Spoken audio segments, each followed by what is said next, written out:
Senhoras e senhores, bom dia. Tem início, neste momento, a solenidade de abertura do CICIB e FLALAC, de Biblioteconomia e Ciência da Informação, uma realização conjunta do Comitê Permanente da América Latina e Caribe, da IFLA e FLALAC, do Comitê Interinstitucional de Cooperação Informacional e Bibliotecária, CICIB, do Instituto Brasileiro de Informação em Ciência e Tecnologia, IBICT, e das bibliotecas da Câmara dos Deputados e do Senado Federal. O objetivo do evento é discutir temas relacionados ao papel das bibliotecas como promotoras de mudanças.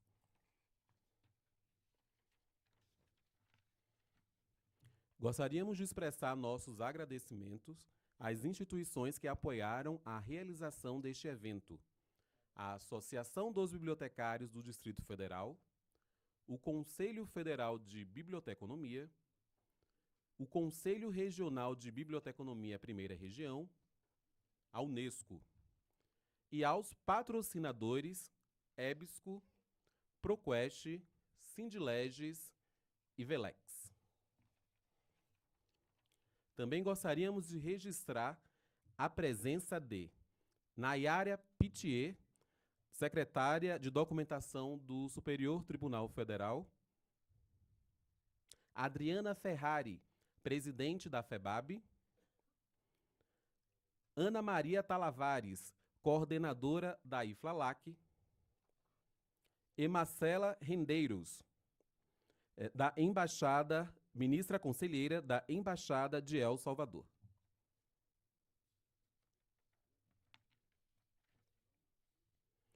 Para darmos início aos pronunciamentos, solicitamos gentilmente que não esqueçam de desligar os seus aparelhos sonoros ou os programarem para o modo silencioso.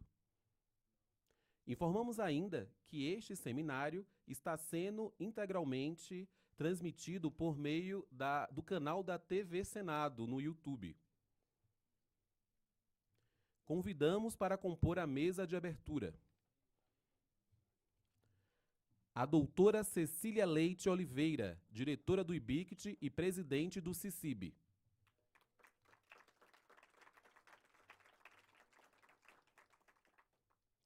A senhora Janice Silveira, diretora da Biblioteca da Câmara dos Deputados.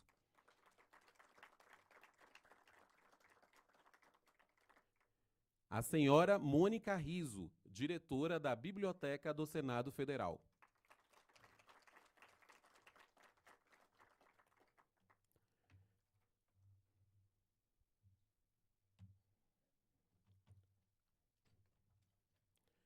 Tem a palavra a doutora Cecília Leite Oliveira.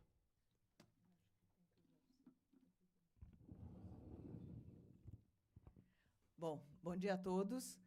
É um prazer muito grande estar hoje aqui abrindo esse seminário, na semana em que se comemora o Dia do Bibliotecário, na semana em que temos o Congresso da IFLALAC, na semana também que comemoramos os 65 anos do IBICT. Então, para nós, é muito importante todas essas comemorações, porque, efetivamente, elas trazem razões importantes para a gente estar celebrando. E, acima de tudo, as parcerias que a gente tem feito. Essa parceria que hoje aqui está representada pela Mônica e pela Janice, das bibliotecas da Câmara e do Senado, com o CRB, com a BDF, com a IFLA. Temos a honra de ter a presidente da IFLA aqui conosco. E eu queria, sim, dizer que é um momento importante, porque a gente está discutindo o papel da biblioteca nesse novo cenário em que o mundo tem mudado tanto. E, a partir das bibliotecas e dos cientistas da informação, esse processo tem acontecido e a gente tem quebrado muros, aberto portas e integrando muito mais a sociedade ao conhecimento que a biblioteca possui, administra e integra. Então, é com muito prazer que a gente, enquanto IBICT, está aqui junto com todos vocês. E, mais uma vez, agradecer as parcerias, que sem ela não teria acontecido absolutamente nada, e a presença de todos vocês. Muito obrigada. Com a palavra, a senhora Janice Silveira. Bom dia, bom dia.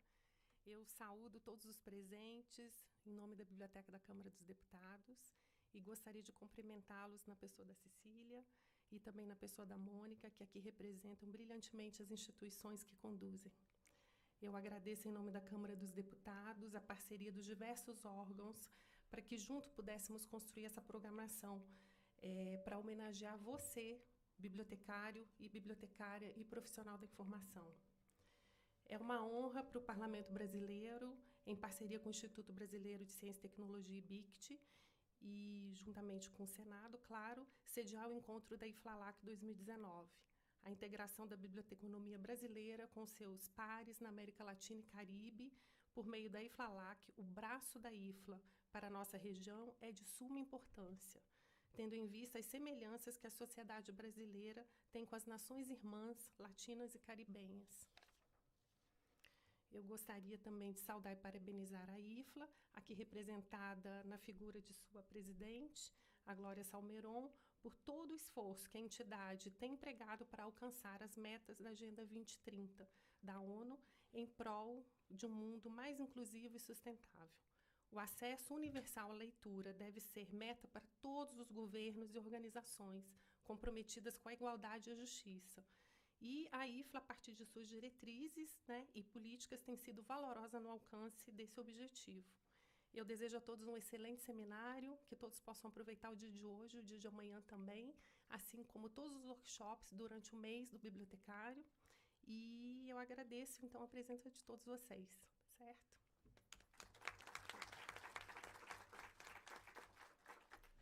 Tem a palavra a senhora Mônica Riso.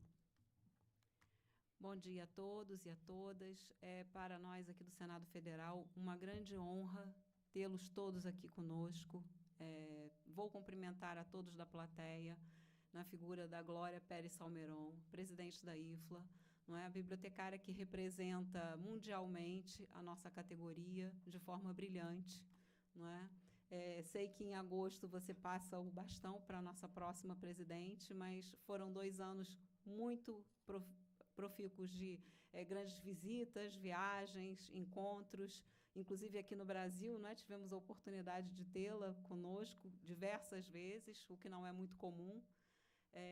Queria também agradecer, nesse momento, todos aqueles que trabalharam e ainda estão trabalhando para que o nosso evento pudesse se realizar da forma como está ocorrendo agora. Não vou nomear ninguém, porque certamente esqueceria pessoas, e isso não seria justo. Tanto aqueles que trabalharam ativamente, quanto aqueles que mantêm as nossas bibliotecas e também o IBICT funcionando e que não puderam estar aqui conosco e que poderão eventualmente estar assistindo pelo canal do YouTube do Senado no momento. É muito importante para nós, para que a classe de cientistas da informação, bibliotecários, possamos nos sentar em um momento de confraternização como esse, que comemoramos também o Dia do Bibliotecário no Brasil amanhã, e discutirmos quais são as nossas novas perspectivas, o que vamos enfrentar no futuro. Sabemos que são tempos difíceis e que nós precisamos cada vez mais trabalhar de forma cooperativa, como estamos fazendo aqui agora, para que possamos alcançar os nossos objetivos. Não vou me alongar, desejo a todos um excelente evento e muito obrigado por tê-los aqui.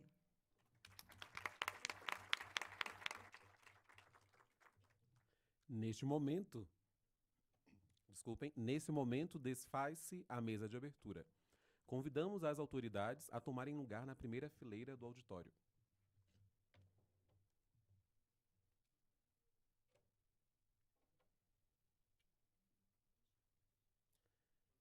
Convidamos a doutora Cecília Leite Oliveira para coordenar a mesa de trabalhos.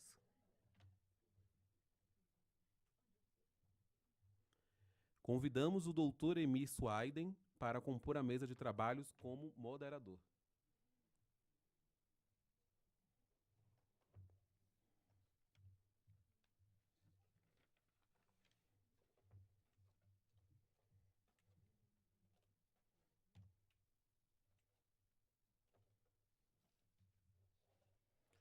Convidamos a doutora Glória Pérez Salmeron, presidente da IFLA, para compor a mesa como palestrante.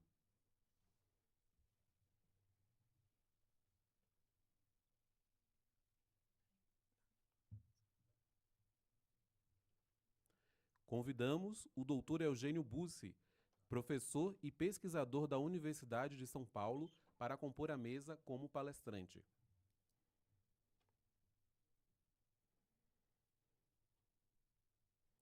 Convidamos a doutora Marlova Noleto, diretora da Unesco no Brasil, para compor a mesa como palestrante.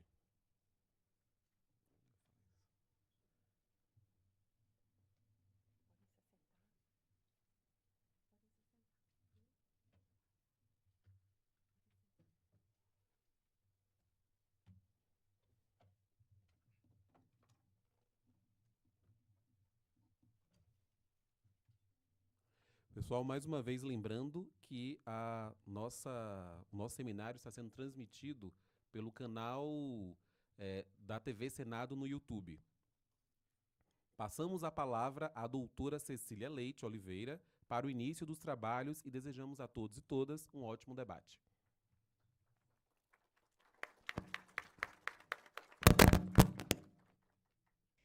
Bom, mais uma vez, obrigada pela presença de todos. Eu vou fazer um breve currículo dos nossos palestrantes e depois eu passo a palavra para o Dr. Emir, que fará a moderação e o encaminhamento dos trabalhos. Eu vou começar pela Glória Salmeron, que é a nossa presidente da IFLA.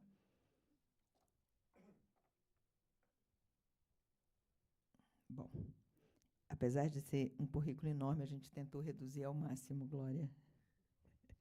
Bom, Glória é bibliotecária e documentalista, com experiência em bibliotecas públicas e mestre em gestão de bibliotecas, pós-graduação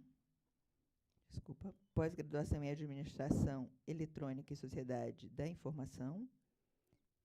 Foi diretora do Sistema de Bibliotecas Públicas da Catalunha, diretora da Biblioteca Nacional da Espanha, presidente da Federação Espanhola de Associações de Bibliotecas e vice-presidente do Bureau de Bibliotecas da União Europeia e, atualmente, presidente da Federação Internacional de Associações de Instituições Bibliotecárias, a IFLA. Então, para nós é uma honra e um prazer tê-la aqui. A nossa segunda palestrante, eu diria, porque estamos muito próximas, uma estimada Marlova Noleto, que é diretora e representante da Unesco, Organização das Nações Unidas para Educação, Ciência e Cultura. Ela representa no Brasil, onde reside desde 1999. Marlova é mestra em Serviço Social pela Politécnica Universidade Católica do Rio Grande do Sul. Foi bolsista da Fundação Kellogg's e também da Eisenhower, que estou com problema no telefone, Exchange, tendo participado de um programa acadêmico e de intercâmbio profissional para aprofundar seus conhecimentos sobre combate à pobreza, políticas sociais, educacionais, responsabilidade social e filantropia nos Estados Unidos. Marlova aprofundou seus estudos sobre o estado de bem-estar social na Suécia, como bolsista da Federação Sueca de Assistentes Sociais, e completou o treinamento executivo em administração pública no Instituto de Administração Pública de Nova York, nos Estados Unidos. Foi presidente do Conselho Nacional de Assistência Social, CNAS, de maio de 94 a junho de 96, sendo responsável pela concessão dos certificados de filantropia e também do registro das entidades sociais educacionais de cultura e de saúde em todo o Brasil. Foi professora universitária de Teoria e Metodologia do Serviço Social na Universidade Católica do Rio Grande do Sul, de 87 a 96, e trabalhou ainda na Federação de Municípios do Rio Grande do Sul, no Governo do Estado do Rio Grande do Sul e na antiga FEBEM.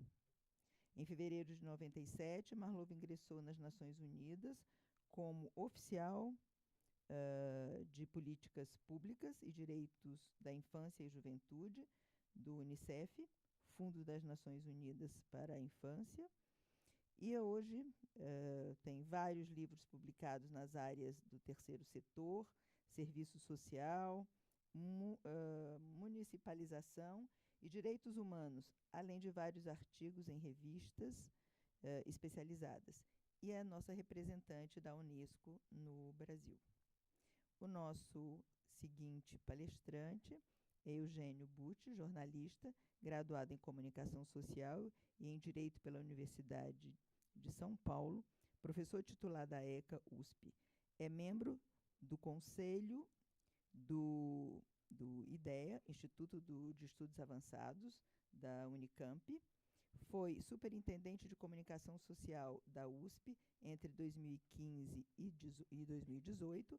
Na Editora Abril, exerceu as funções de repórter, editor sênior, diretor de redação e, finalmente, secretário editorial.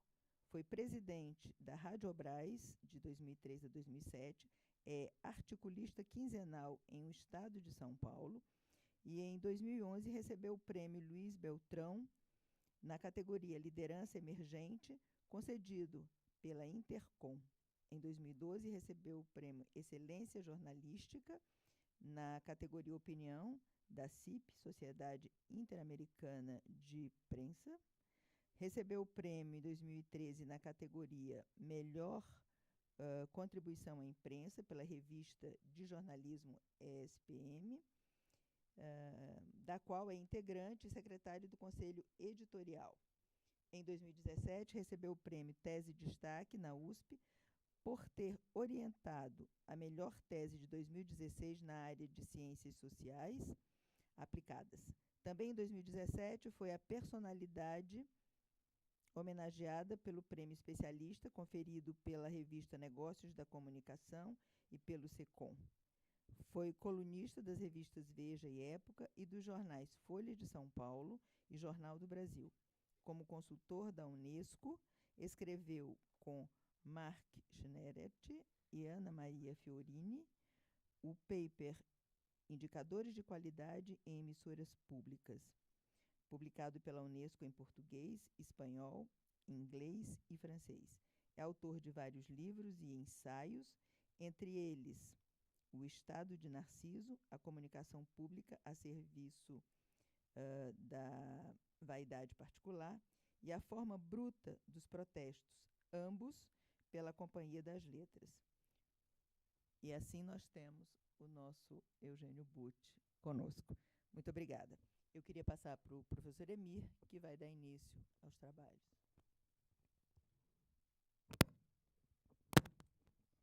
Bom dia a todos. O tema é diálogo para a mudança.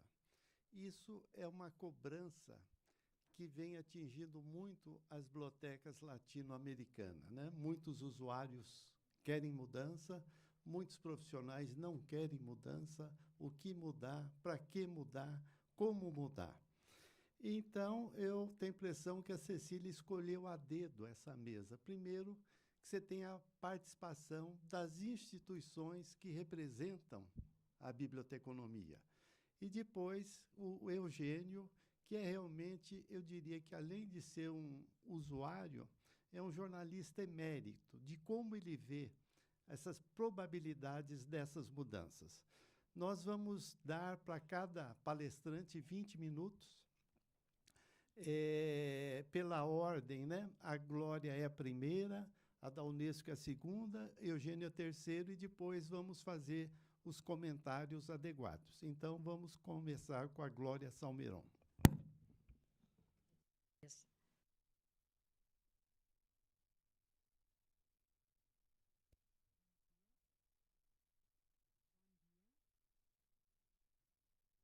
Ahora sí. Encantada de estar aquí con ustedes. Saben que, por desgracia, no hablo su lengua, tan linda lengua, pero intentaré que me sigan en la mía propia, que es mi lengua materna, el español. Estoy muy contenta de estar en esta semana de celebración aquí.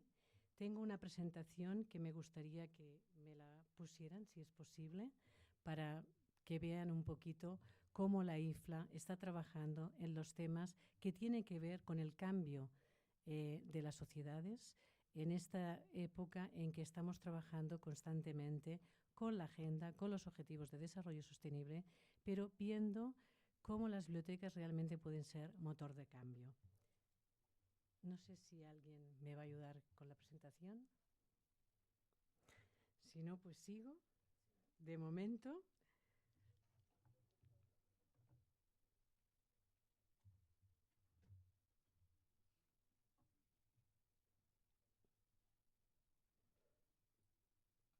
Bueno, les voy a explicar lo que es la IFLA. Como ustedes saben, la IFLA es la Federación Internacional de Asociaciones de Bibliotecas e Instituciones Bibliotecarias. Esto significa que es la voz global de los profesionales, pero a la vez es quien representa los intereses de las personas, porque las bibliotecas atienden a la humanidad, atienden a todo el mundo. Las bibliotecas son espacios libres donde todo el mundo, sin ninguna distinción, pueden entrar y pueden acceder a la información. Este hecho hace que nuestra federación sea reconocida como la voz global, porque está defendiendo, junto con los estamentos como es la UNESCO, como es la ONU, como es la OMPI, como sabéis, la Oficina de la, Mundial de la Propiedad Intelectual, cómo IFLA está defendiendo todos los valores de aquellos temas que las bibliotecas deben defender a su vez, promover y sobre todo, no solamente los estamentos bibliotecarios, edificios de piedra donde se entra ya en colecciones de libros, sino todos aquellos aspectos que están relacionados con el acceso a la información. Estamos hablando de aspectos relacionados con el copyright, por ejemplo, con el open access también, y con otros temas que pueden contribuir y ayudar a facilitar el acceso a la información. Ahí tenemos la... Si quieres pasar, por favor, yo te haré una mirada así sugestiva para que puedas pasar. Estamos en 148 países, lejos aún de los 193 de las Naciones Unidas, y tenemos unos 1.400 socios. Esto significa que somos una non-governmental, somos una organización que tiene 91 años de edad, o sea que ya está súper reconocida y que, como les decía, trabajamos en pro de las bibliotecas y de los usuarios del mundo. Estamos desde hace unos años íntimamente ligados a todo aquello que tiene que ver con el acceso a la información, porque sabemos que la información se ha convertido en el eje vertebrador de las sociedades. Todos llevamos un aparato en el bolsillo, todos estamos hiperconectados y tuvimos un Trend Report hace unos años que nos demostró que las tendencias iban a más, sobre todo en aquellos países que tienen conectividad y que pueden realmente acceder a la información. Pero como saben ustedes, hay muchas otras cortapisas, sobre todo algunas que tienen que ver con la propia pobreza, la propia pobreza informacional, que tiene que ver no solamente con el dinero. Esto es como un círculo vicioso. Cuanto más pobre es una persona, menos posibilidades tiene de acceder a la información y, por lo tanto, menos posibilidades tiene de desarrollarse como persona, como individuo y luego ayudar a su comunidad. Por eso observamos 4 barreras. Por supuesto, una son los costos. Si las personas no tienen ingresos, no tienen dineros, tienen dificultades de acceso. La segunda tiene que ver con las actitudes. Cuando una persona está en baja forma, está desmoralizada, seguramente será incapaz de darse cuenta que puede estar en un estadio superior, que puede ella misma desarrollarse e impulsarse a buscar información, a ir a una biblioteca y, sobre todo, a tener en cuenta que si adquiere conocimiento, podrá salir de esa situación en la que se encuentra, de ese estadio pasivo que no la va a dejar evolucionar.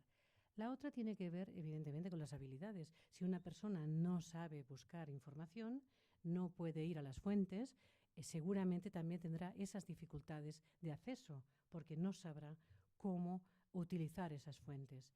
Y la última tiene que ver, como les decía, con las leyes, porque aún estamos regidos en las bibliotecas prácticamente en todo el mundo, con leyes que se hicieron para las copias impresas, para los libros impresos, y que en esta nueva época, en esta nueva sociedad digital, esto ha cambiado y las leyes aún no corresponden a la situación y a las necesidades que tenemos.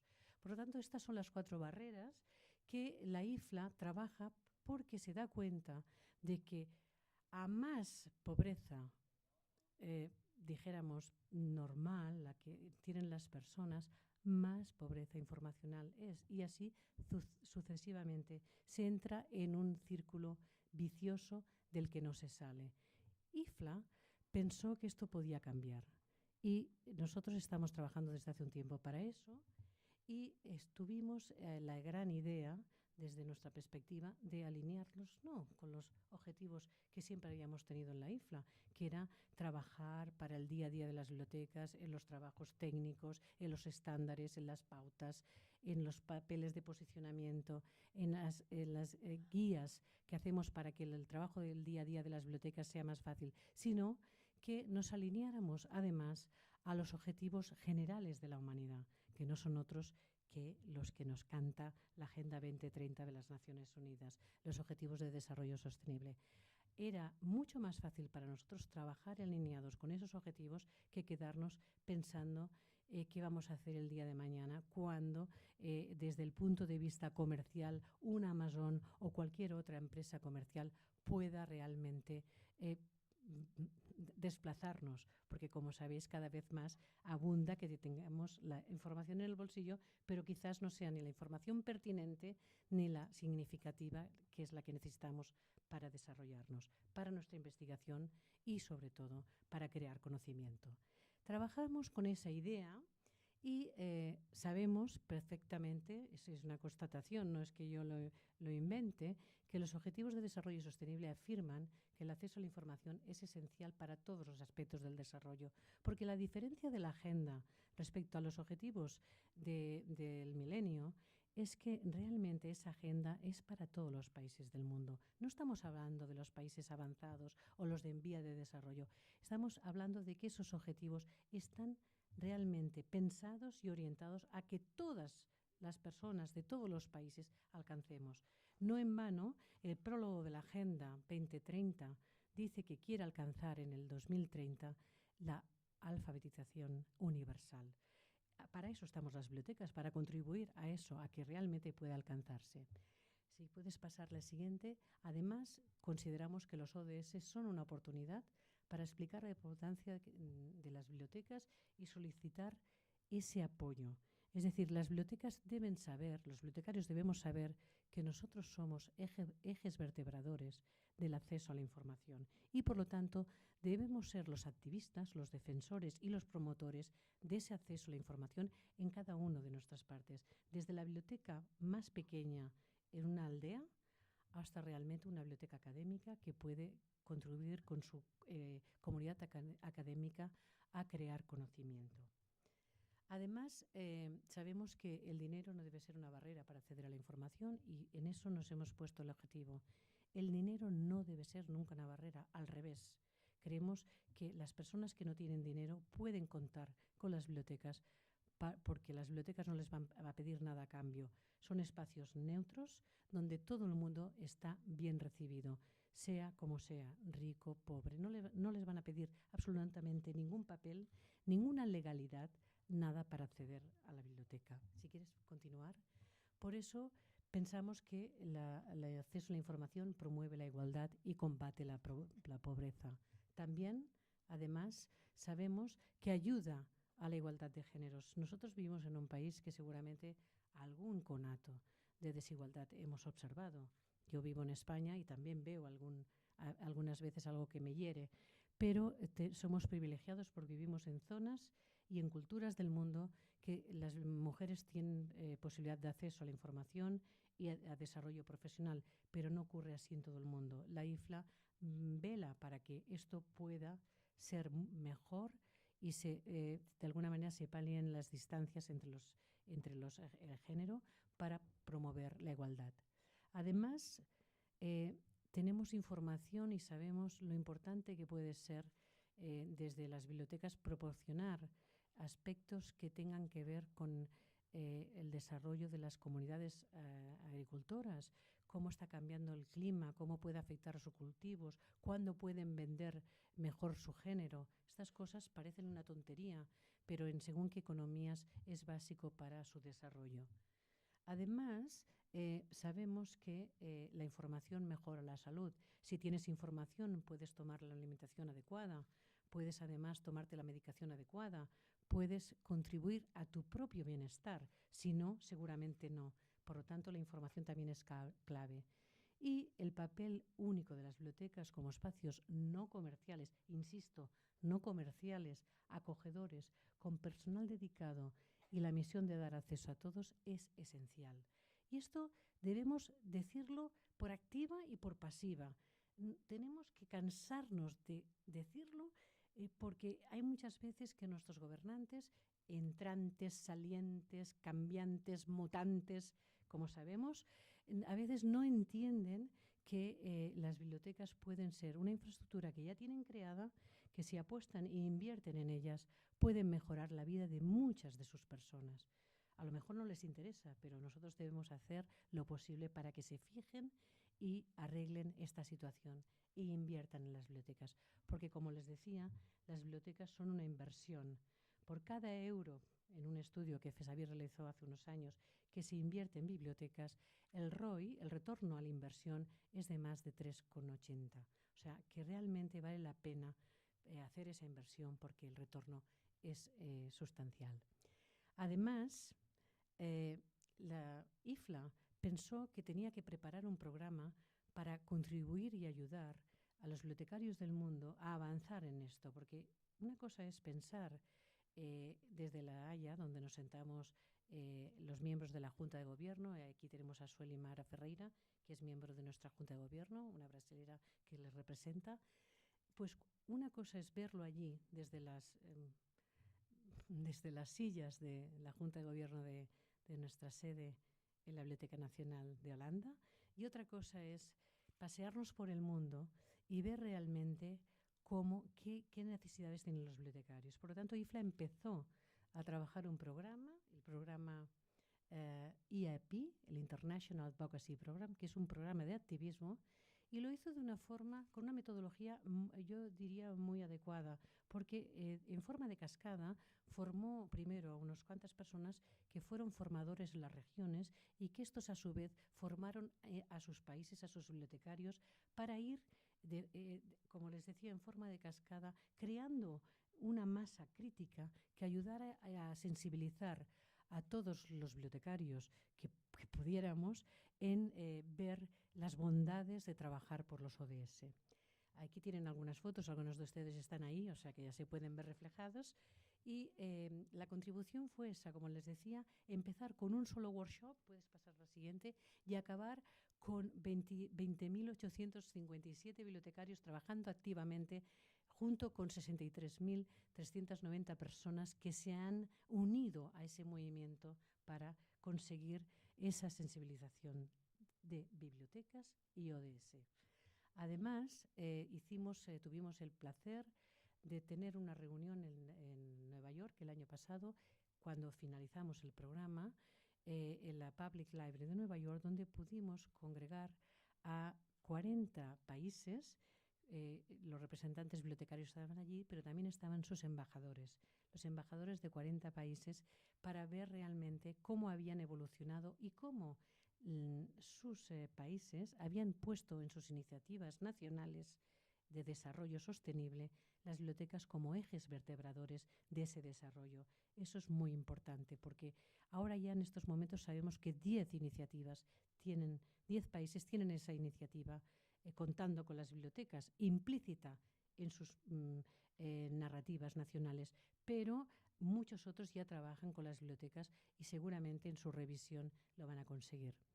Puedes continuar. Como les decía, es un movimiento global. Puede pasar, por favor.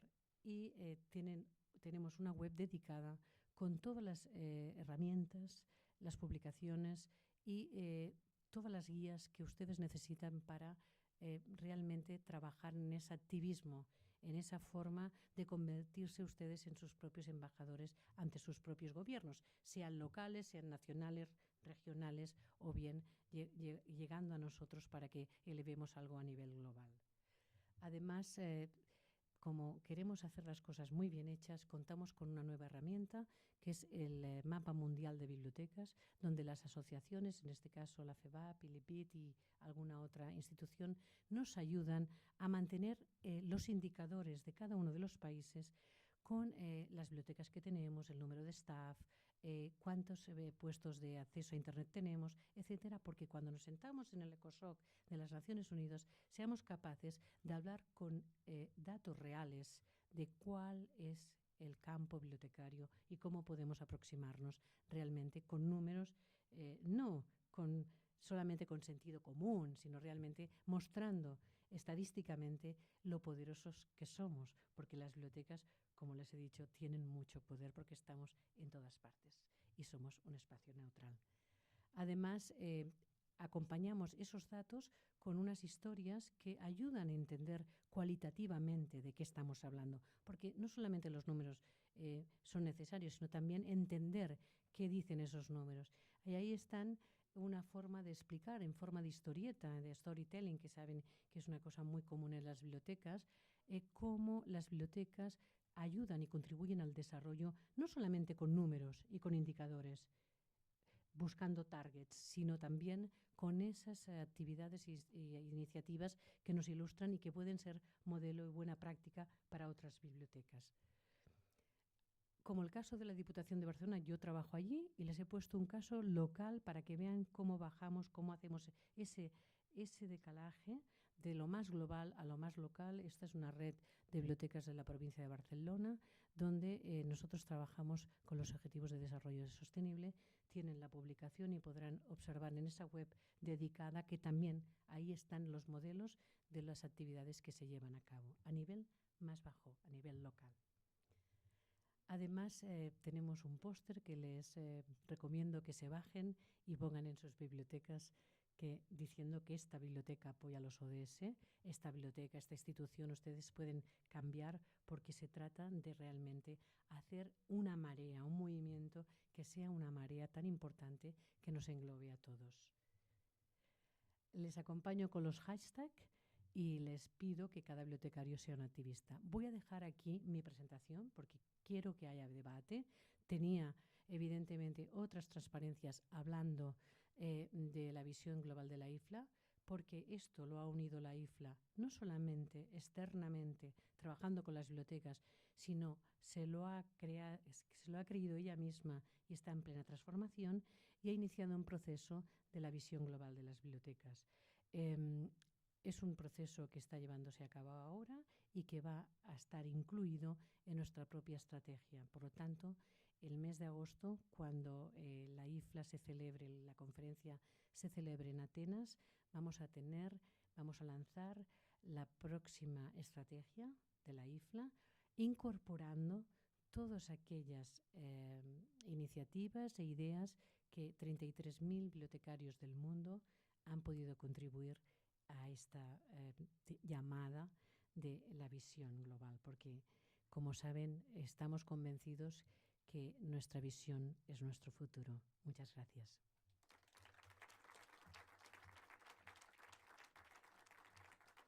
Agradecemos a Glória Salmeron pela palestra.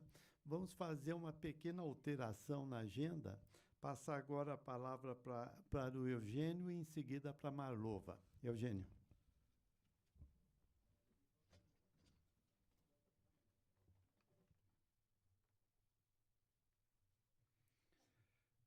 Bom dia a todos vocês.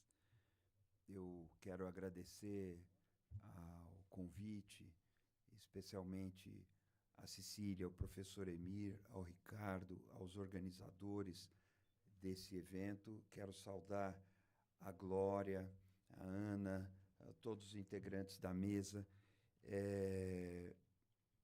eu vou trazer aqui uma palavra de reflexão em torno da mudança e de duas dimensões da biblioteca que eu quero ressaltar como indispensáveis para o período que nós vivemos.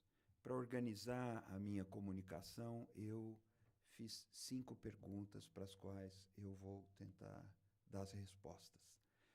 A primeira pergunta é: de onde vem o nosso ideal de que a biblioteca pode ser um fator de mudança?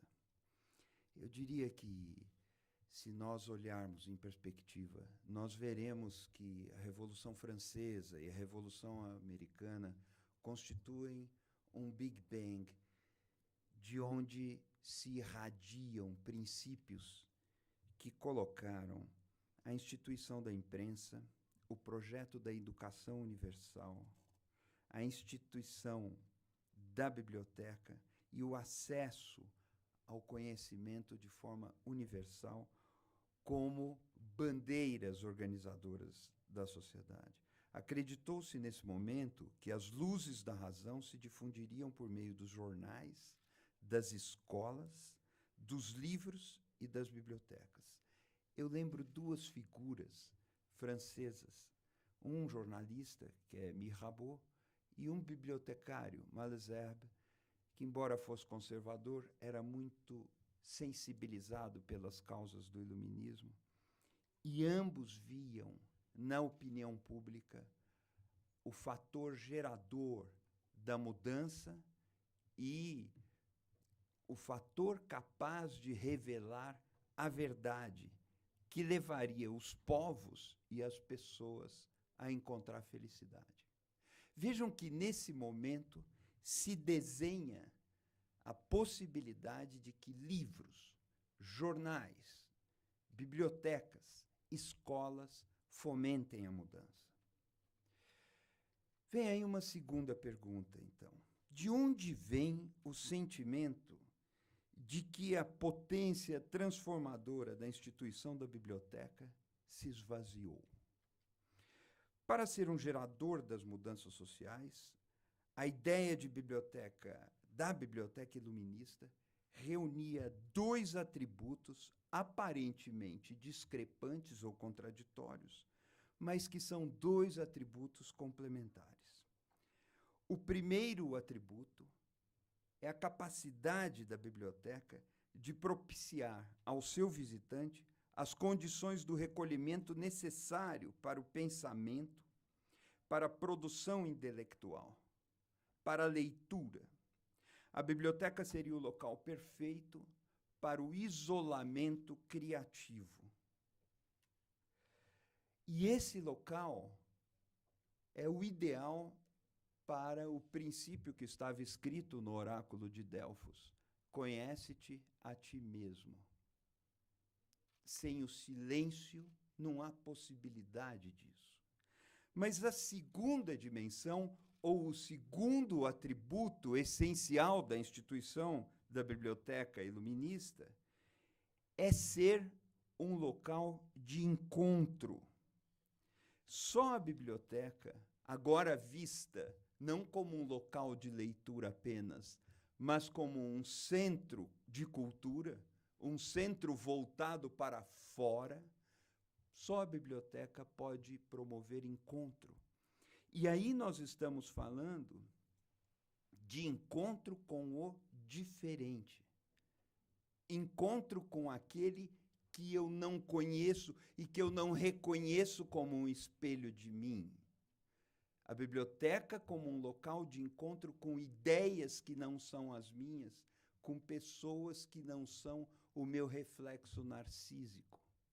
Vejam que essas 2 dimensões, de um lado, propiciar o isolamento e o silêncio, e, de outro lado, propiciar o encontro, se completam porque uma precisa da outra. Isso era essencial para que o iluminismo iluminasse a biblioteca como um fator de mudança, e nós somos herdeiros e beneficiários dessa visão.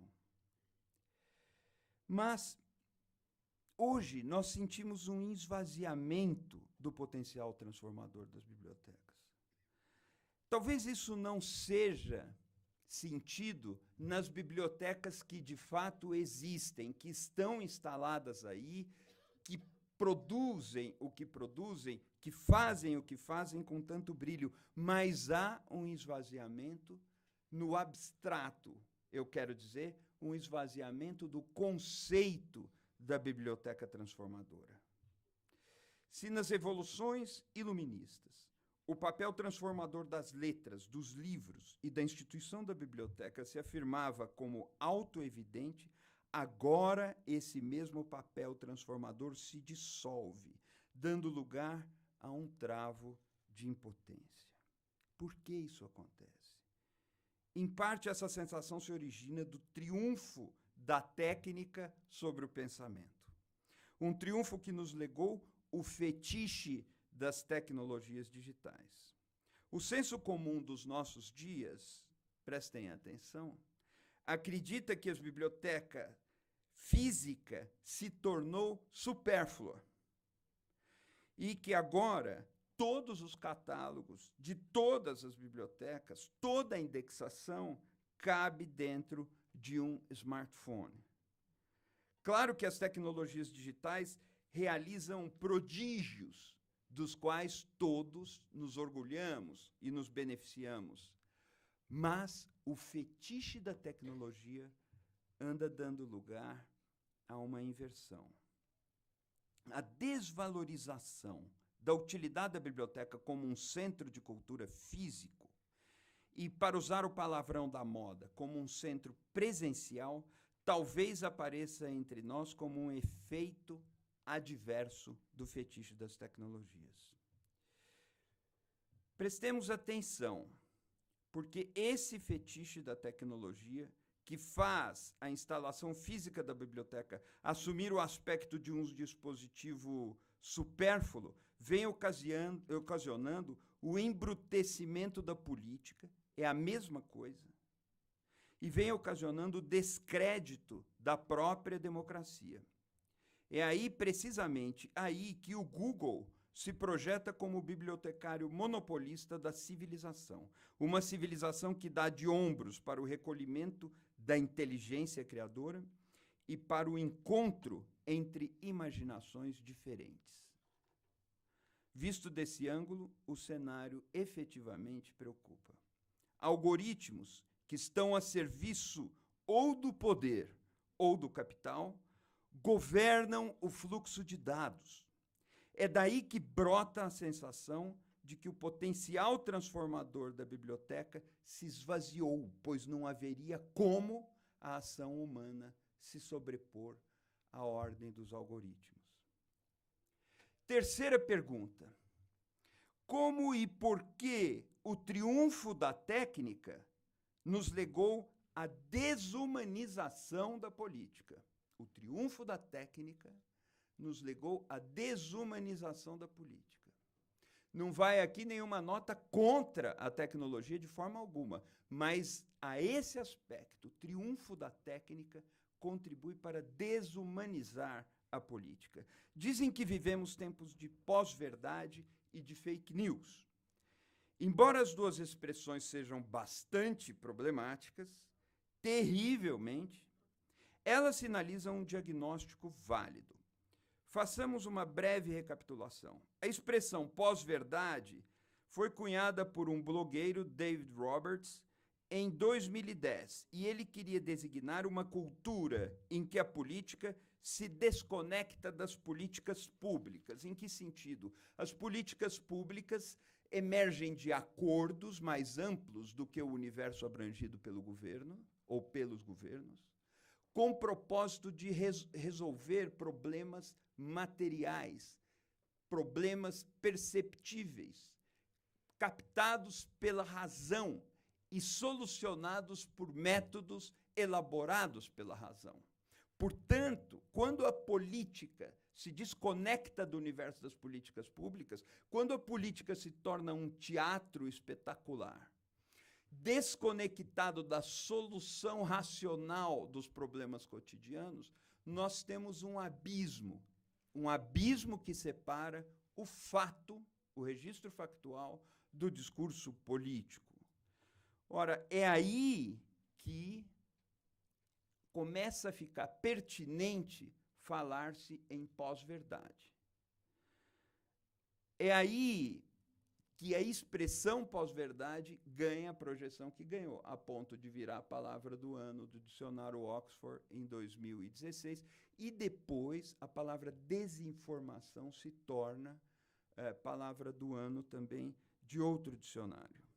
Os sentimentos nesse ambiente, os sentimentos de ódio, fobias sociais, medo dos pobres, se afirma como vetor dominante dos discursos políticos. Robôs e algoritmos concebidos para fomentar esses sentimentos nos seres humanos forjam maiorias fabricadas industrialmente e difundem mentiras e preconceitos em ciclos devastadores que adulteram os mecanismos decisórios da democracia. As maiorias nas redes sociais são construtos de máquinas, o que podemos detalhar depois. E isso adultera o processo decisório da democracia. É assim que o enfraquecimento da credibilidade da política, do prestígio da democracia e da confiabilidade da imprensa coincide com a sensação de que o potencial de mudança das bibliotecas vai chegando ao fim. Quarta pergunta. Como devemos interpretar, então, a expressão pós-verdade? Isso é capital para o que vem a seguir. A expressão pós-verdade não quer nos induzir, de maneira nenhuma, a acreditar que, até poucos anos atrás, a verdade presidisse a política. É claro que, quando se fala em pós-verdade, ou quando se fala em fake news, notícias fraudulentas, misinformation, desinformação, ninguém acredita que até outro dia, até anteontem, os políticos só dissessem a verdade e os governantes não escondessem nada dos seus governados. Não se trata disso. Aliás, se voltarmos na história, vamos ver que até Platão, que abominava a mentira, admitia, em certas circunstâncias, que o governante mentisse para proteger a cidade. E depois, a mentira comparece como uma ferramenta corriqueira da política. Homens e mulheres mentem, a linguagem mente. O problema não é esse. O problema do entendimento do pós-verdade, ou da era da pós-verdade, nos leva a detectar aquilo que eu adiantei, o alijamento do registro factual do debate decisório na democracia. Os fatos saem de cena e são substituídos por preconceitos, discursos de ódio, etc. É aqui que eu chamo a ajuda da filósofa Hannah Arendt, que alertou em 1967 os fatos e os acontecimentos que são sempre engendrados pelos homens vivendo e agindo em conjunto, constituem a própria textura do domínio político. A própria textura do domínio político. Ela quer dizer que os fatos e os acontecimentos são a matéria sobre a qual se voltam os olhos da coletividade em busca de solução para aquilo que, aos olhos dessa mesma coletividade, não está direito e precisa ser mudado. Quando essa habilidade de ver os fatos e agir sobre os fatos desaparece, vem, no lugar daquilo que nos habituamos a chamar de política, algo que poderia ser chamado de fanatismo ou de uma religião fanática ocupando o lugar da política. É óbvio que aí a democracia se perde. Vejam que para haver essa política de que tanto nos falava Hannah Arendt, é preciso haver encontro com o diferente. E para haver essa política de que nos falava Hannah Arendt, é preciso haver a capacidade de ser só, de ficar sozinho diante de um livro, ou mesmo ficar sozinho pensando fora do jugo de religiões e fora do jugo do capital, fora do jugo do poder. Bibliotecas não comerciais, bibliotecas sem finalidade doutrinária podem propiciar isso, e talvez pouquíssimas outras instituições existem, se é que existam, poderiam propiciar isso. Por fim, quinta pergunta. Como profissional da informação na biblioteca pública poderia trabalhar em prol da verdade factual? A resposta: há pouco mais de um ano, a IFLA passou a orientar os seus integrantes a combater a propagação das fake news. Nada mais coerente e nada mais necessário. A IFLA distribuiu um cartaz em linguagem infográfica, dirigido a bibliotecários e principalmente aos frequentadores da biblioteca, em diversos idiomas, com orientações sintéticas que previnem contra as notícias fraudulentas. Um aspecto que chama a atenção nessa campanha é o da responsabilidade. Existe, nem que seja parcial, uma responsabilidade da qual o bibliotecário e a bibliotecária não podem fugir em relação à qualidade da informação contida em seus acervos. Sobre isso, eu consulto ainda o Código de Ética e Deontologia do Bibliotecário Brasileiro, na versão publicada em novembro de 2018. No seu artigo 5º, esse código, que dispõe sobre os deveres do bibliotecário, diz, na linha A, que é dever do bibliotecário preservar o cunho liberal e humanista de sua profissão, fundamentado na liberdade de investigação científica e na dignidade da pessoa humana. Isso é um compromisso de princípio, é um compromisso de partida, que dá ao bibliotecário não um lado partidário, mas um lado filiado ao humanismo, ou um lado, eu poderia traduzir, filiado à valorização da pessoa humana. Um lado filiado à defesa da liberdade, a defesa da individualidade, não do individualismo.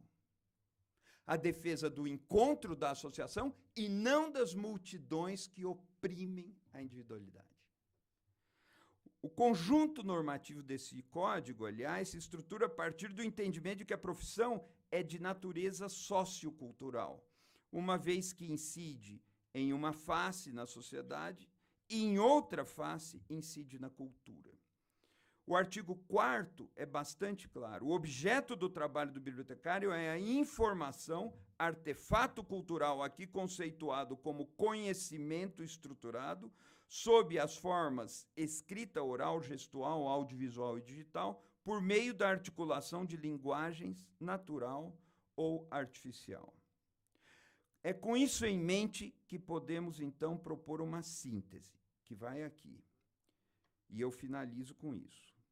Se a biblioteca deve, mais do que nunca, revalorizar o seu papel histórico de promover mudanças de fundo humanista, ela precisa cultivar também, mais do que nunca, seus dois atributos esquecidos.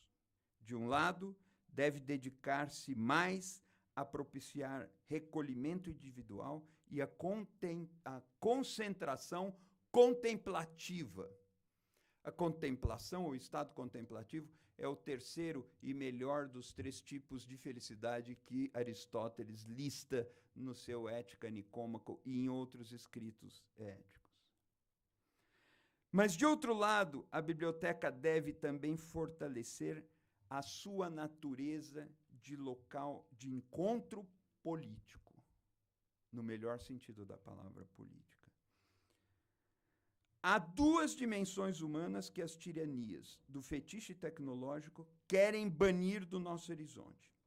E são exatamente essas 2. Em primeiro lugar, a dimensão do autoconhecimento, da consciência individual, do recolhimento e do silêncio. Isso é interditado pela tirania do fetiche tecnológico. Você não tem um minuto de sossego. Conhecer a si mesmo é ser livre. E os ídolos da era da pós-verdade não toleram esse tipo de liberdade. Por isso, não nos dão o tal do minuto de sossego.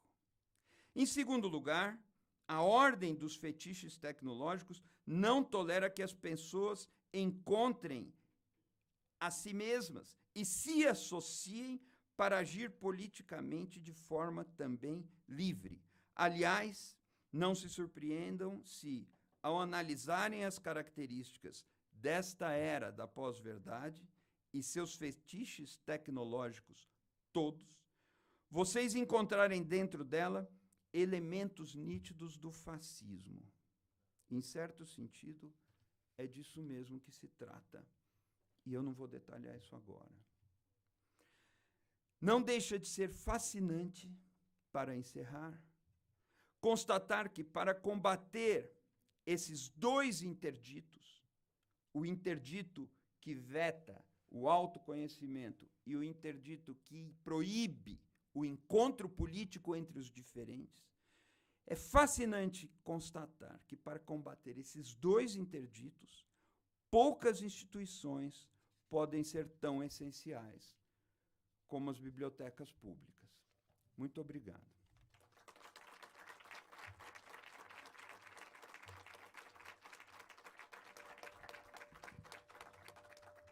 Agradecemos ao professor Eugênio e passamos a palavra para a Marlova, da Unesco.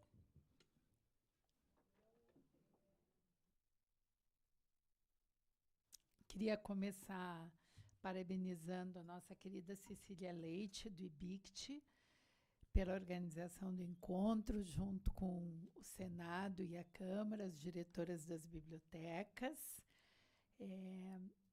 Cumprimentar a querida presidente do IFLA, Glória Salmeron, meus companheiros de mesa, o professor Emir Soaiden e o professor Eugênio Butti.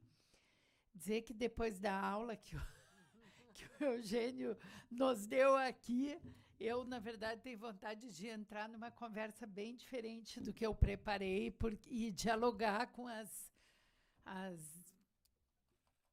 eu diria que são um misto de questionamentos e provocações que o Eugênio faz aqui, todos extremamente interessantes, e até vou me permitir fazer isso ao longo da conversa, porque eu acho que a gente está precisando de diálogos inteligentes cada vez mais, e, sobretudo, porque a Unesco, né, desde a sua criação em 1945, a Unesco bom, eu sempre gosto de começar dizendo o que é a Unesco, né?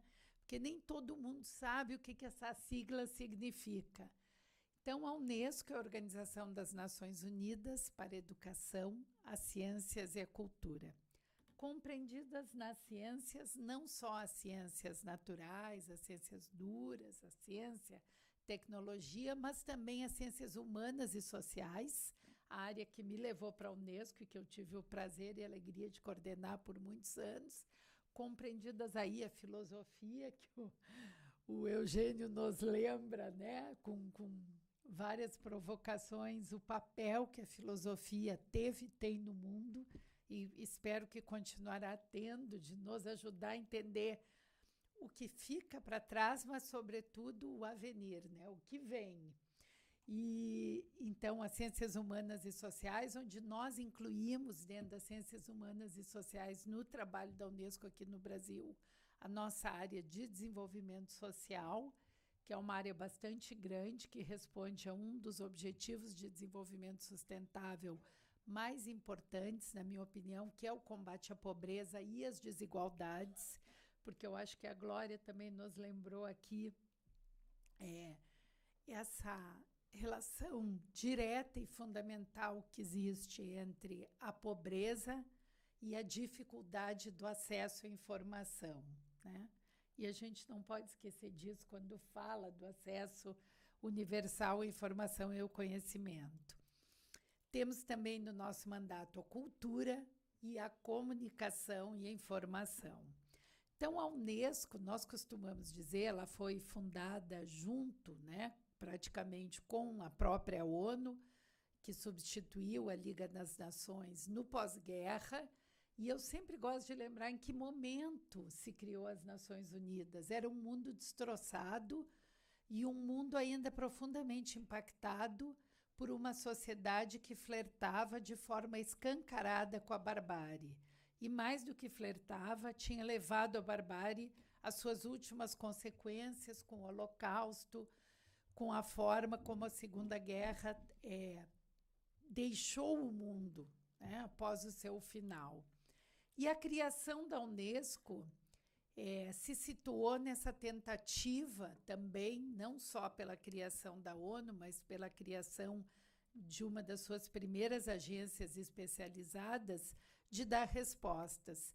E de que maneira o ideal de um mundo onde as nações pudessem estar unidas com o propósito da construção da paz seria possível.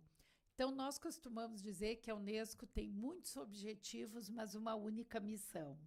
E a missão da organização é contribuir para a construção da cultura de paz no mundo. E como se faz isso? Se faz isso por meio da educação, das ciências e da cultura, da comunicação e da informação, do acesso universal à informação e ao conhecimento.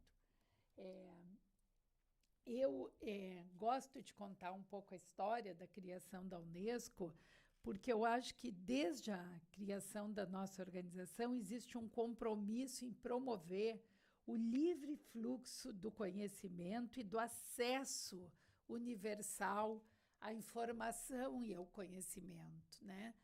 E eu acho que o Eugênio lembrou bem aqui, né, que hoje os algoritmos a serviço do poder e do capital, eles determinam como esse fluxo de informação se dá. Mas, ao mesmo tempo, nós também sabemos, desde que o mundo é mundo, que conhecimento é poder. E quanto maior o acesso ao conhecimento, maior os mecanismos de distribuição desse poder e, portanto, de construção e solidificação da democracia, né? E as bibliotecas, elas são e continuarão sendo um componente essencial para as estratégias que visam promover o acesso à informação e ao conhecimento, não só para o público em geral, mas, sobretudo, para o público especializado. Porque se é bem verdade que o Dr. Google hoje nos propicia um acesso quase imediato a praticamente toda a informação disponível, também é verdade que as bibliotecas continuarão sendo o repositório e o local onde a verificação dos conhecimentos é possível. Eu tenho uma filha de 17 anos e eu costumo dizer para ela, quando eu vejo ela debruçada nos trabalhos, está no 3º ano, né, do ensino médio, quando eu vejo a forma como ela faz trabalho para a escola, eu sempre gosto de contar para ela como eu fazia os meus trabalhos para a escola. Então, eu, por acaso, adoro estar aqui comemorando o Dia do Bibliotecário, porque é uma forma de homenagear a minha mãe, que foi da primeira turma da Faculdade de Biblioteconomia da Universidade Federal do Rio Grande do Sul.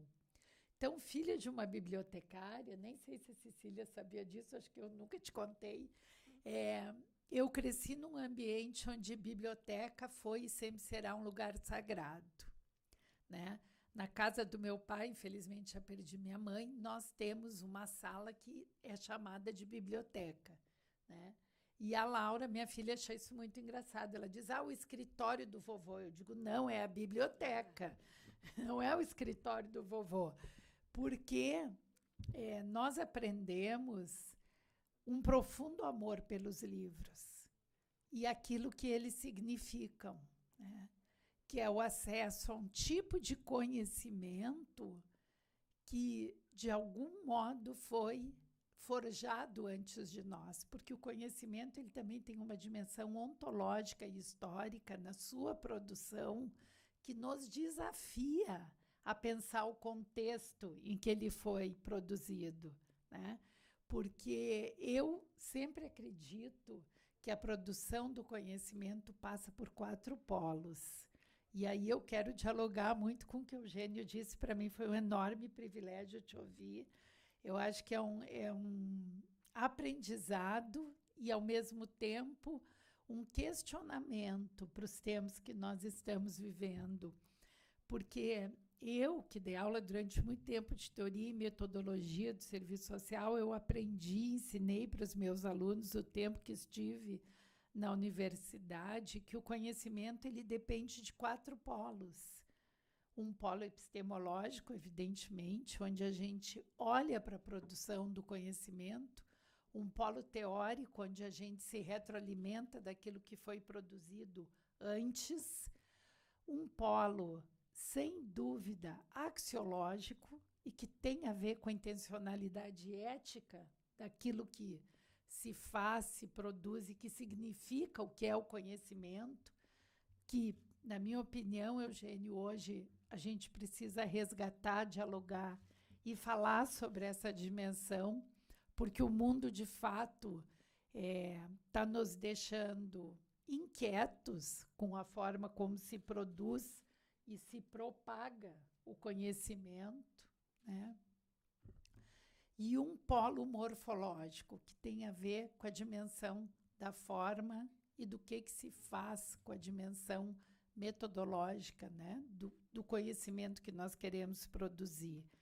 Então, quando a Unesco, junto com a IFLA, né, que tem uma parceria bastante estratégica e de muitos anos, né, ali, se a gente for andando depois, evoluindo, no meu PowerPoint, a gente vai ver que a parceria da Unesco e da IFLA começou em 1947, ou seja, praticamente junto com a fundação da organização, com a ideia de que elas pudessem desenvolver uma declaração que desse subsídios para a organização e operação de todas as bibliotecas do mundo. E também para, de muitas maneiras, ajudar a organizar o conhecimento que as bibliotecas representavam. Então, a gente tem, desde o Manifesto das Bibliotecas Públicas, que é de 1994, foi aprovado pelo Conselho Intergovernamental Geral da Unesco. É um manifesto que faz uma referência mundial e proclama nossa crença, a crença da Unesco, de que a biblioteca sempre será, a biblioteca pública, né, será uma força viva para a educação, a cultura e a informação e um agente essencial para promover a paz e o bem-estar da humanidade. Depois nós temos o Manifesto da Biblioteca Escolar, temos o Manifesto sobre a Internet, daí já em 2003, que é o resultado dessa percepção de que nós precisamos ter um documento que transporte para a idade da internet os valores tradicionais das bibliotecas, relativos à liberdade de expressão, à liberdade de acesso à informação, e que também dialoga com a profissão do bibliotecário, porque eu adorei que o Eugênio trouxe aqui o Código de Ética do Bibliotecário e essa dimensão do trabalho que a Glória também trouxe aqui, de advocacy, né, de ser um ativista, de ter um compromisso com a qualidade da informação, porque não basta dar acesso à informação, é preciso ter um compromisso com a qualidade de que informação é essa, e por isso eu retomei aqui a questão dos polos da produção do conhecimento, porque hoje a gente produz um conhecimento. É verdade que nós estamos enfrentando um concorrente poderoso, invisível, porque nós não vemos quem está do outro lado da tela. Eu me preocupo enormemente com essa dimensão da invisibilidade dessa produção de conhecimento em que a pessoa se sente absolutamente legitimada pela invisibilidade e pela sensação de impunidade, portanto. ao produzir qualquer tipo de fake news, ao produzir qualquer tipo de conhecimento e disseminar isso com uma velocidade que se torna impossível administrar. Porque também a forma galopante com que esse tráfego mundial de assuntos e notícias chega a nós é assustadora. Porque se nós pararmos para pensar, né, eu comecei a dizer que eu dizia para minha filha, olha, quando a mamãe precisava pesquisar sobre um determinado assunto, se todas as enciclopédias que tinham em casa não fossem suficientes, a gente ia na biblioteca da escola, ou na biblioteca da faculdade, ou na biblioteca pública, né? E eu, em janeiro, eu tive de férias em Nova York, e eu fiz questão de ir na biblioteca pública, que para mim é um dos prédios mais bonitos que tem em Nova York, na 42, e que, por incrível que pareça, continua tendo fila de gente para retirar livro, o que renova um pouco a esperança da gente e a fé na humanidade, né?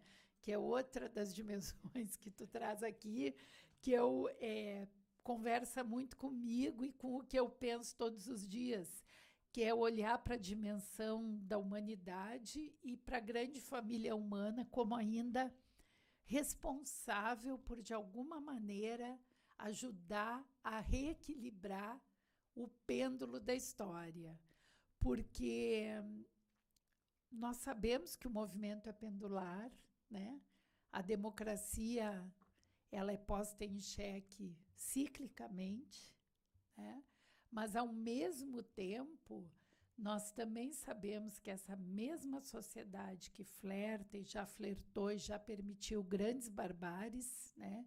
E que hoje, nos nossos dias, na minha opinião, segue flertando escancaradamente com a barbárie. Vocês vejam que as Nações Unidas alertam que o mundo vive hoje a sua maior crise humanitária desde 1945, né?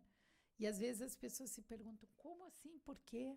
Vejam os botes que chegam no Mediterrâneo, as mortes das pessoas no mar, a recusa sistemática dos países em receber imigrantes, as múltiplas formas de questionar e negar os direitos humanos, né? Então, estamos, sim, diante de uma crise humanitária enorme, né?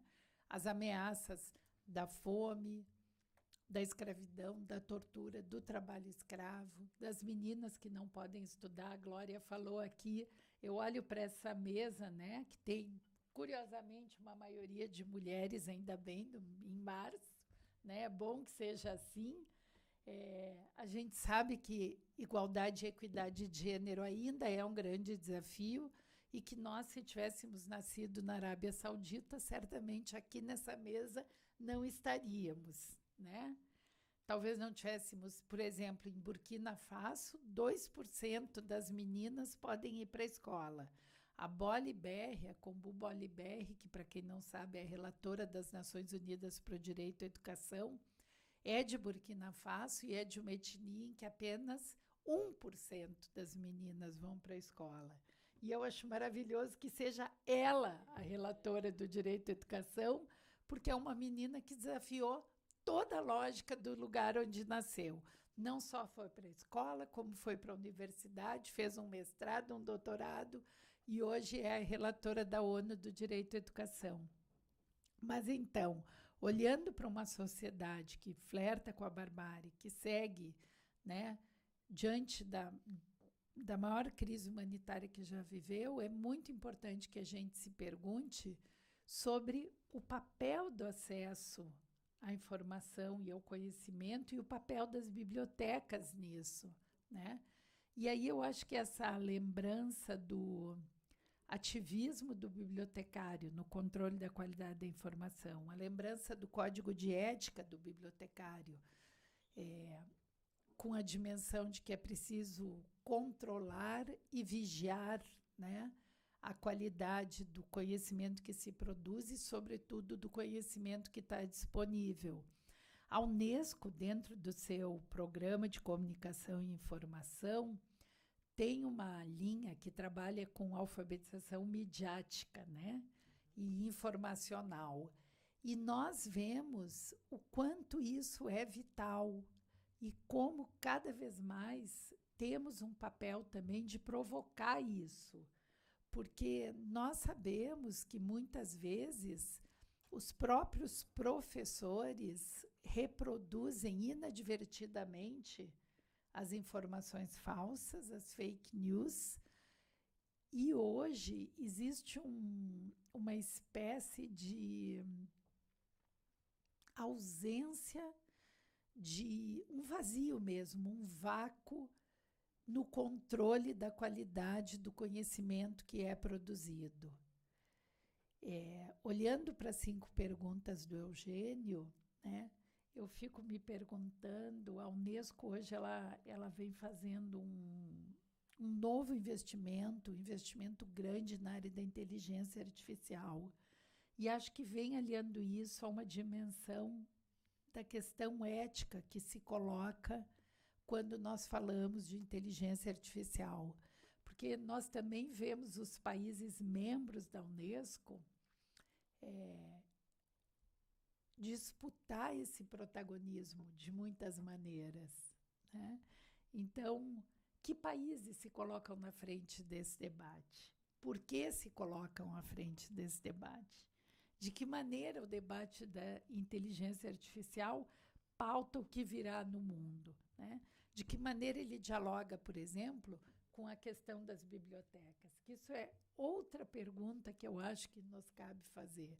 De que maneira a inteligência artificial dialoga e dialogará com a questão do acesso universal à informação e ao conhecimento?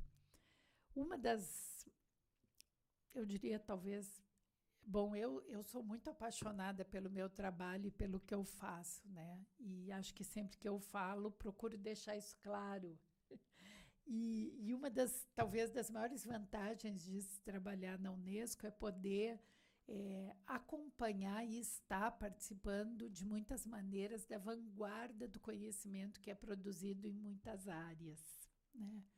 E uma das coisas que hoje fica claro para nós, dentro da nossa área de comunicação e informação, é que um dos nossos principais mantras, que é a ideia de educação para todos ao longo da vida, ainda não é uma realidade.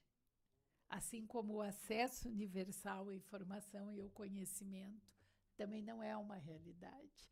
A ideia do acesso universal, eu sempre gosto de dar esse exemplo, é como se num dia de chuva a gente pudesse abrir um imenso guarda-chuva em que absolutamente ninguém recebesse nenhuma gota d'água, né? Mas quem é que cabe? Onde está esse guarda-chuva? Quem cabe no todos? Onde está o acesso universal? Nós ainda estamos muito distantes do acesso universal à informação e ao conhecimento. E, por isso, essa mesa, né, que faz a pergunta de qual é o papel das bibliotecas como promotoras das mudanças, como promotoras das transformações que nós queremos no mundo, ela é tão importante e precisa ser contextualizada dentro do universo em que nós vivemos, que lembrou bem, de novo, Eugênio, né? Um universo de pós-verdade, um universo de fake news, e é um universo onde a velocidade com que a informação se propaga sempre será um desafio para verificação da veracidade dessa informação. Porque, enquanto a gente tenta comprovar e verificar a veracidade daquela informação, uma outra informação já foi produzida, né?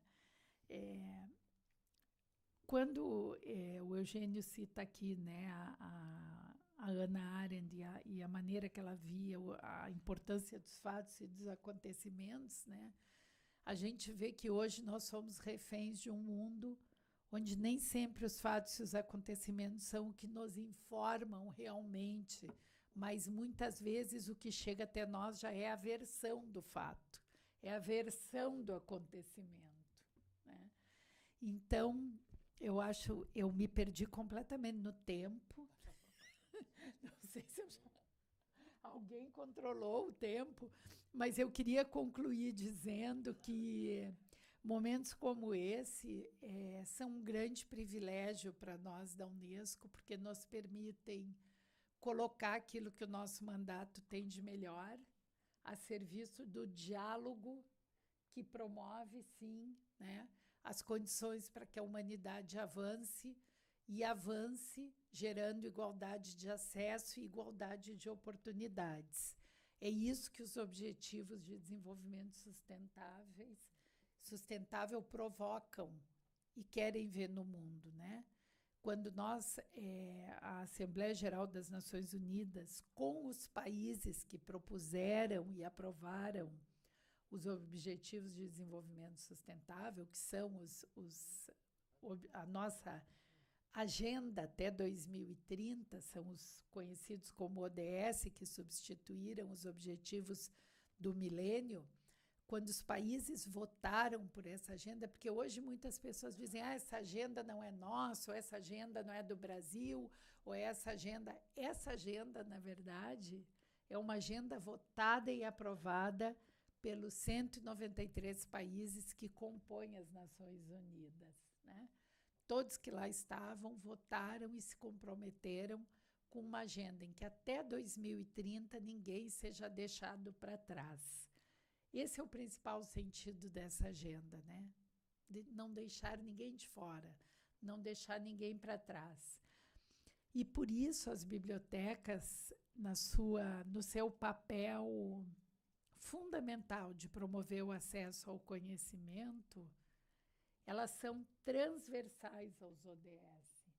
E elas respondem, na minha opinião, por uma das dimensões mais importantes de serem alcançadas junto com os ODS, que é a dimensão do acesso à informação e ao acesso ao conhecimento. Todos os estudos e pesquisas da CEPAL e do Banco Mundial mostram hoje o custo enorme da ineficiência, mas, sobretudo, o custo da desigualdade. 1 ano a mais de educação das meninas reduz a mortalidade infantil, reduz a mortalidade materna, reduz as mortes evitáveis, como as mortes por diarreia, desnutrição.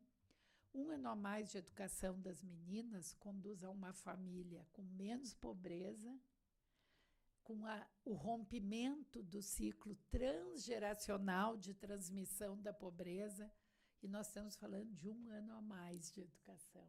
A possibilidade de 1 ano a mais na escola, sem gravidez precoce, sem precisar sair para trabalhar.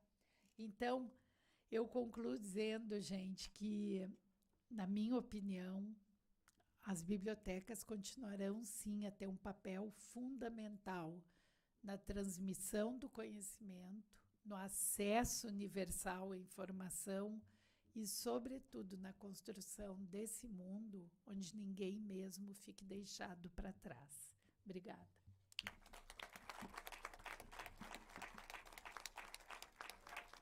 Muito obrigado, Marlova, pela palestra. Aliás, 3 palestras excelentes, né? O aniversário é do IBICT, mas os bibliotecários é que ganharam o presente ouvindo essas 3 belas exposições, né? Que nos trazem muitos desafios, muitas pulgas atrás da orelha, mas a gente tem que refletir, temos que trabalhar e temos que mudar.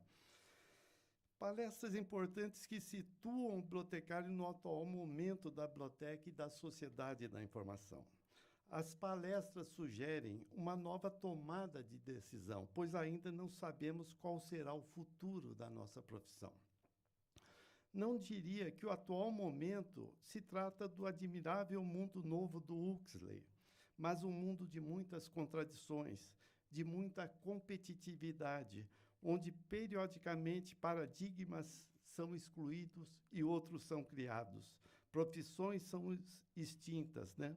Além do excesso de fobias de todos os tipos e a crise humanitária, que é o nosso maior problema. No nosso caso, visibilidade significa entrar na agenda do governo e parar de viver com o pires na mão, tentando ainda explicar a importância da biblioteca, além de tornar o usuário dependente em produtor de informação. Hoje temos certeza de que não temos a facilidade e as condições de leitura dos anglo-saxões. Os anglo-saxões iniciam o processo de leitura antes do nascimento da criança e contam com poderosa indústria editorial. O distanciamento do livro é grande na América Latina e as bibliotecas pouco colaboraram na inclusão da sociedade da informação. Praticaram mais uma inclusão precária, onde a cópia e a cola substituem a autoria. E, com isso, há um aumento de plágio nas publicações. A IFLA e a Unesco, já nas décadas de 50 e 60, perceberam a falta de consciência dos governantes latino-americanos para a questão da biblioteca. As normas para as bibliotecas públicas da IFLA tiveram grande impacto no nosso pensamento bibliotecário. A Unesco, na década de 60, publicou 2 livros, A Revolução do Livro e A Fome de Ler, de Scarpi e Baker, que promoveram mudança na nossa forma e no nosso pensamento bibliotecológico. Até então, a nossa formação era de organizar o conhecimento e preservar, e não difundir o livro. Os eventos promovidos anualmente pela IFLA, principalmente as boas experiências, nos ajudam a entender a biblioteconomia e promover novas ações para o empoderamento do leitor. O Programa de Informação para Todos da Unesco constitui uma grande inovação no processo de transferência da informação. A IFLA, com o Global Vision, nos alerta cada vez mais que estamos num mundo globalizado, onde às vezes o global é muito mais importante que o local. O fato de Glória Salmeron, uma ibero-americana, dirigir a IFLA é motivo de orgulho para os bibliotecários latino-americanos. Isso nos facilita em muito a internacionalização dos serviços bibliotecários.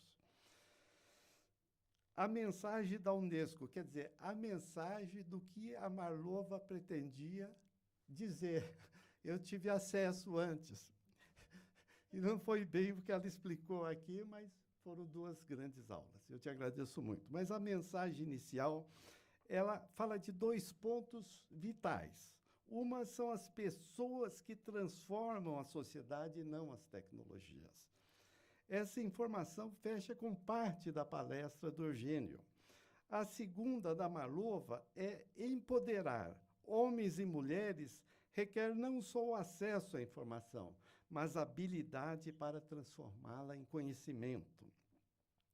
Por isso que eu vivo propondo e ninguém me ouve. A gente tem que ter um outro curso de biblioteconomia. Estão formando a gente para uma outra sociedade, não da informação e do conhecimento.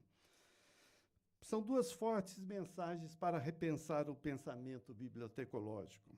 Na verdade, cada nova sociedade, cada nova evolução traz no seu bojo novos desafios para as bibliotecas.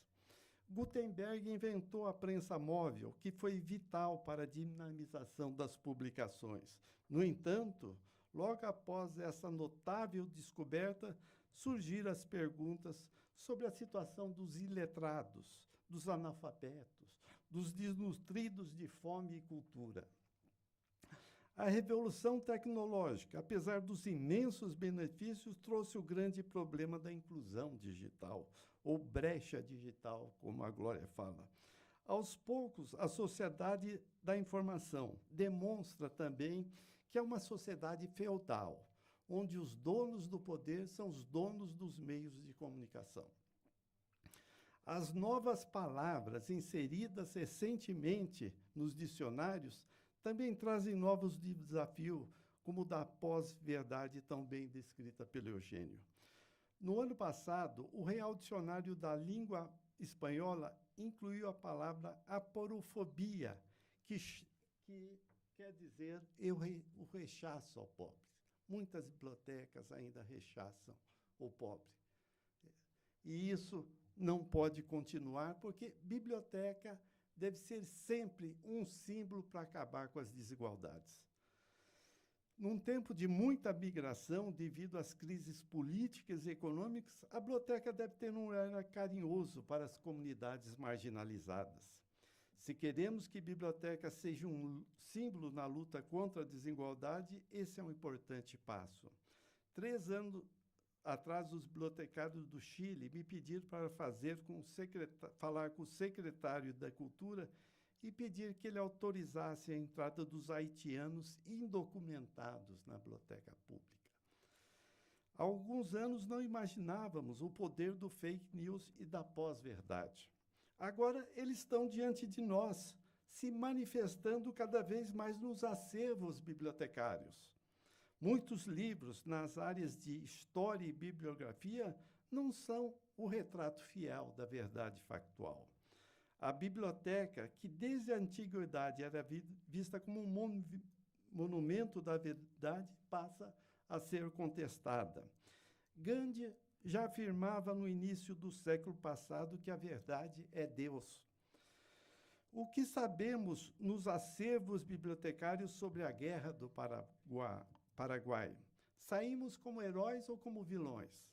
Quem são os nossos mitos de fato?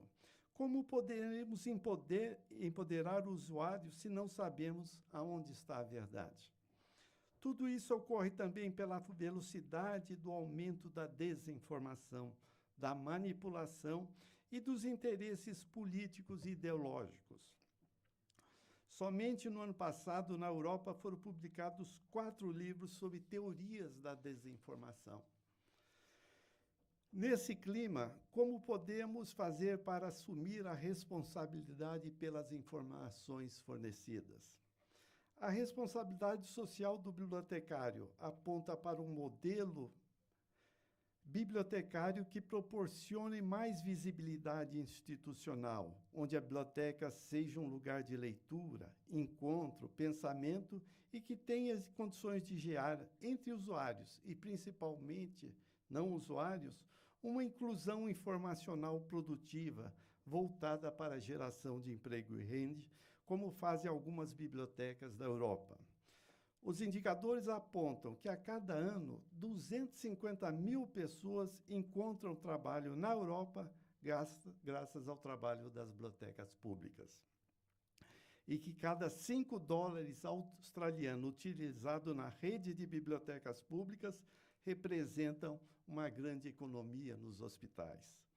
Esse novo modelo de biblioteca pressupõe que, além das questões sociais e culturais, a biblioteca pode colaborar efetivamente na economia dos países latino-americanos. As agências de fomento, o sistema educativo tem que ter uma nova visão de que o investigador tem que ser construído desde o ensino fundamental e não na pós-graduação. Esperamos 40, 50, 60 anos para formar um pesquisador. Isso é reflexo do atraso. A biblioteca escolar tem que ser o centro pedagógico do ensino e a biblioteca pública o centro de excelência da inclusão na sociedade da informação. Somente viabilizando todos os tipos de biblioteca é que a América Latina poderá construir uma nova geração utilizando a transferência da informação e do conhecimento para a melhoria da qualidade de vida. Obrigado.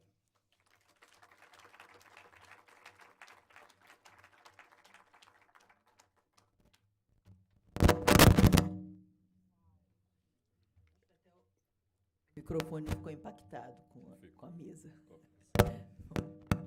Eu só queria agradecer, então, a todos, dizer que foi uma grande oportunidade e que sair do script significa que o que aconteceu foi melhor do que o que se esperava. Então, isso foi muito bom também. Então, muito obrigada a todos e passo a palavra para o nosso Rafael. Convidamos para mais um pronunciamento a senhora Marlova. Cecília, nós preparamos, a Unesco preparou uma pequena homenagem para comemorar os 65 anos do IBICT. Então, eu queria te entregar a nossa placa com a nossa homenagem pelo trabalho de excelência que vocês fazem na promoção do livre acesso ao conhecimento. Muito obrigada. Esse não estava no script, mas adorei. Obrigada mesmo, muito obrigada.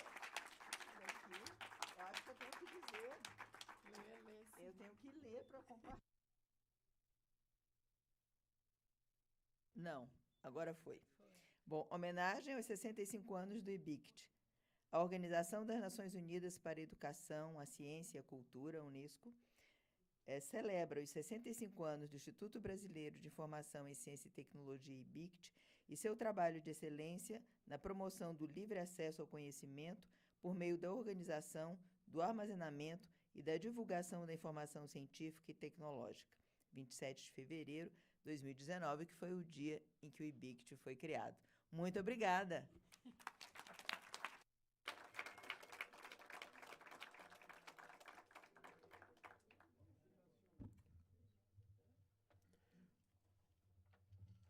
Agradecemos a mesa e, neste momento, faremos uma interrupção para o almoço e retornaremos pontualmente às 14 horas, conforme a programação. Contamos com a presença de todos vocês, mais uma vez, no período da tarde, e que vocês divulguem também a nossa transmissão ao vivo no canal do YouTube da TV Senado. A Mônica tem mais um pronunciamento.